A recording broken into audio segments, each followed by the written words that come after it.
अस्सलाम वालेकुम नाज़रीन, मैं हूँ सलवा हसनैन। आप देख रहे हैं सूर्या न्यूज़। आइए नजर डालते हैं आज की अहम खबरों पर। जैकबाबाद 16 साल नौजवान मंसूर अहमद को जिला इंतजामिया की जानिब से कायम करदा होल्डिंग पॉइंट पर डिप्टी कमिश्नर जैकबाबाद दादुल ज़हरानी ने अक़वाम मुत्तहिदा के हाई कमिश्नर बराए मुहाजिरीन के हवाले कर दिया। महकमा दाखिला चीफ सेक्रेटरी सिंध और कमिश्नर लाड़काना की हिदायत पर डिप्टी कमिश्नर जैकबाबाद दादुल ज़हरानी ने नौजवान मंसूर अहमद को UNHCR के नुमाइंदों के हवाले कर दिया है। इस हवाले से नौजवान मंसूर अहमद ने अपने ख्यालात का इजहार करते हुए कहा कि होल्डिंग पॉइंट पर उनका बहुत ख्याल रखा गया है।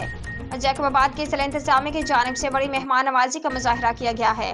मैं दादुल ज़हरानी का बेहद मशकूर हूँ। इस मौका पर UNHCR के नुमाइंदे ने कहा कि हम हुकूमत पाकिस्तान, हुकूमत सिंध और ख़ास तौर पर डिप्टी कमिश्नर जैकबाबाद दादुल ज़हरानी के बेहद मशकूर हैं, जिन्होंने बतौर मेहमान खसूसी हमारे नौजवानों और नौजवानों की खिदमत की। सिंध की सकाफत टोपी और टोपी पहनकर उनके हवाले कर दिया। इस मौका पर डिप्टी कमिश्नर जैकबाबाद दादुल ज़हरानी ने बताया कि मंसूर अहमद नामी नौजवान के वालिदैन अफगान मुहाजिरीन के पास आते हैं, जिनकी यहाँ रजिस्ट्रेशन होती है। NHCR की दरख्वास्त पर इसे होल्डिंग पॉइंट पर भेजा गया था, जिसकी वजह से उनकी रजिस्ट्रेशन हुई है।